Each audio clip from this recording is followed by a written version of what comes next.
Alors bonjour à tous, bienvenue dans cette nouvelle émission du vendredi. Comme d'habitude, on se retrouve pour parler voilà d'un sujet général qui englobe le trading. Mon nom est François Ablé, si vous me découvrez, et je suis le fondateur et formateur principal du Global Street Trader Academy, donc GSTA.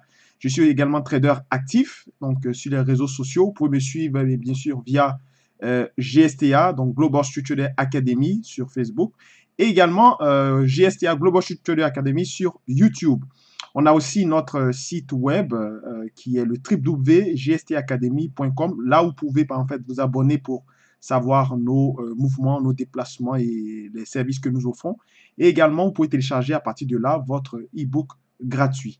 Alors aujourd'hui, je suis devant vous pour en fait parler du statut officiel du trader. Donc, c'est quoi un trader et quel est son statut officiel et qu'est-ce qu'il représente exactement au sein de la société.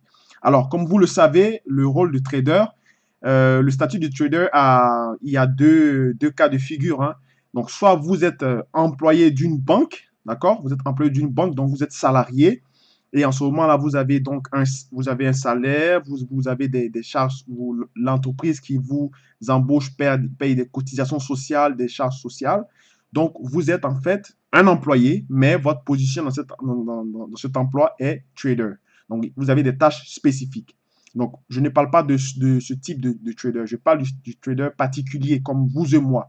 Donc, c'est-à-dire que en Amérique du Nord, il n'y a pas vraiment d'ordre. C'est-à-dire qu'il n'y a pas vraiment un statut, on va dire, juridique qui encadre vraiment le métier de trader. Si vous êtes trader, on va vous considérer comme ce qu'on appelle en Amérique un IBO, c'est-à-dire un Independent Business Owner, c'est-à-dire que vous dépendez de votre activité commerciale, parce qu'un trader est considéré comme un commerçant, c'est un commerçant d'ailleurs, un mercantile. Donc, vous faites vos activités, vous avez donc vous êtes considéré comme un entrepreneur, donc vous avez des charges à vous acquitter, à déclarer, vous avez certains types d'impôts. Et quand on est trader, en fait, en Amérique du Nord, comme je vous ai dit tout à l'heure, c'est en fait, vous êtes considéré comme un entrepreneur. En Europe, je ne sais pas si c'est le même type parce que il peut y avoir d'autres choses qui rentrent en ligne de compte, mais en Amérique du Nord, quand on est trader, ça veut dire qu'on est en fait un entrepreneur. C'est un business. Moi, j'ai toujours considéré le trading comme une activité qui est génératrice de revenus, mais dans le sens que c'est une activité qu'on peut utiliser pour augmenter pour augmenter sa liquidité et pour être, on va dire, bien sûr, indépendant du financement externe. Si vous avez, par exemple, des gens qui souhaitent vous financer dans votre activité ou bien si vous devez avoir un apport financier auprès d'une banque. Donc, un trader, essentiellement, c'est quelqu'un qui dispose d'un certain capital de départ, donc ce qu'on appelle un fonds de commerce, et qui opère sur les marchés financiers pour générer un revenu, soit un revenu occasionnel ou un revenu assez récurrent à partir de ces opérations qu'il effectue.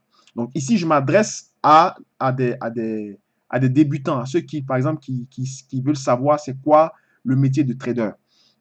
Donc, en fait, si par exemple un jour dans votre vie que vous voulez devenir trader, comme je dis, vous avez deux opportunités. Soit vous partez, vous faites enrôler dans une banque, mais là, ils vont vous demander par exemple des diplômes et des connaissances assez spécifiques.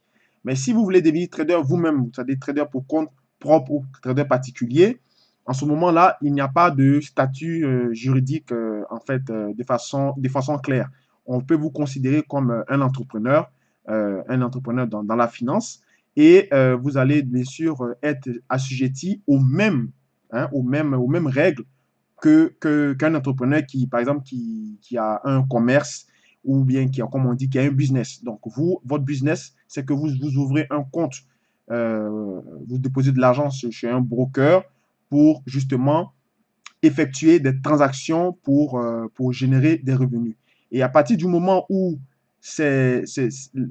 lorsque vous ouvrez, vous faites plusieurs transactions, vous aurez par exemple une certaine fourchette dans laquelle on va vous classer. Si par exemple les montants que vous gagnez sont aux alentours, bien sûr, en France, je pense c'est à partir de 25 000 euros que vous avez un certain type d'exonération d'impôts. Mais quand vous êtes au Canada, si votre revenu que vous gagnez au trading est en dessous de 30 000 euros, je pense que vous êtes exempt d'impôts. Mais lorsque vous dépassez ce 30 000 dollars ou bien ce 25 000 euros, en ce moment-là, on va vous assujettir une fourchette d'imposition à laquelle vous correspondez, c'est-à-dire à laquelle votre revenu correspond. Parce que si c'est des montants qui sont récurrents, ça sous-entend que ce n'est plus des revenus occasionnels, ça devient un salaire. Donc, vous devez payer de l'impôt comme si vous êtes un salaire. Donc, c'est pour ça que c'est très nuancé. Il n'y a pas de, c'est pas comme si c'est un ordre dans lequel on peut dire, par exemple, l'ordre des ingénieurs, donc il y a certains traitements en faveur des ingénieurs, ou l'ordre des dentistes, ou bien l'ordre des médecins. Il n'y a pas l'ordre des traders. Un trader, c'est un entrepreneur, c'est un commerçant, c'est quelqu'un qui travaille, voilà, il travaille ou n'importe quand, comme il veut. Il a accès à sa connexion Internet, à son ordinateur, d'où provient donc ses activités qu'il fait le plus souvent voilà, sur Internet. Donc, son revenu dépend bien sûr de sa connexion Internet et à la limite, pour ceux qui n'ont pas Internet, qui utilisent par exemple le téléphone pour passer donc leurs ordres. Donc, le trader, en fait, en Amérique du Nord, on est considéré ici comme des entrepreneurs, comme des IBO, donc des Independent Business Owners, parce que nous ne dépendons pas justement d'un employeur, nous avons nos propres capitaux. Et à partir d'un certain moment où vous faites des transactions, si vous gagnez de l'argent de façon récurrente, c'est-à-dire que si vous êtes dans une fourchette en dessous de 30 000 dollars que vous avez cumulé tout le long de l'année, en ce moment-là, votre impôt, je crois que vous êtes exonéré d'impôt. Mais si vous dépassez donc 30 000 dollars, en France, je pense que c'est 25 000, je ne suis pas trop sûr, j'ai cru voir 25 000 euros, mais si vous dépassez donc ce seuil, en ce moment-là, on va vous assujettir à une certaine tranche d'imposition qui souvent peut agacer certaines personnes, dépendamment du pourcentage d'impôt auquel que vous avez droit. Moi, pour ma part, si par exemple je fais du trading et que je dépassais les 30 000 dollars, on va regarder donc dans la fourchette d'imposition, c'est-à-dire en général, je vais être entre 22 à 26% de taux d'imposition. Et après ça, on verra donc si j'ai dépassé tous ces revenus, on va voir si on pourra pas m'imposer à chaque niveau ou à chaque seuil de revenus. Donc, en conclusion, le métier de trading, métier de trader, si vous êtes à votre propre compte, comme on dit, trader indépendant, vous êtes considéré comme un IBO, donc un entrepreneur, et vous n'êtes pas assujetti à des cotisations sociales. C'est vous-même qui, si vous êtes malade, vous vous soignez avec votre propre argent. Donc, il y a des traitements de faveur à ce sujet. Mais sachez que vos revenus également seront aussi pris en compte. Si vous disposez d'un gros capital, vos revenus seront également pris en compte. Donc, c'était ça, donc une petite courte vidéo pour donc parler en fait du statut de trader, pour donner une certaine opinion à tous ceux et à toutes celles qui souhaitent justement se lancer en bourse et qui voulaient donc savoir un peu comment est-ce qu'est perçu en fait le statut de trader via bien sûr le statut juridique ou via les normes fiscales. Alors, merci d'avoir suivi cette émission, cette courte. On a l'habitude de faire des longues émissions, mais de temps en temps, je peux apporter également des petites contributions comme ça, vite fait. Alors, n'oubliez pas, bien sûr, de vous abonner à notre chaîne YouTube qui est le GSTA Global Structured Academy. Vous avez aussi notre chaîne Facebook où également je poste les mêmes vidéos du même type et du même contenu sur la chaîne YouTube Global Structured Academy et Global Structured Academy également sur Facebook avec notre site web qui est le www.gsta en un mot, gstaacademy.com. Je reparlerai bientôt dans les prochaines vidéos concernant la formation gratuite que je vais mettre à votre disposition.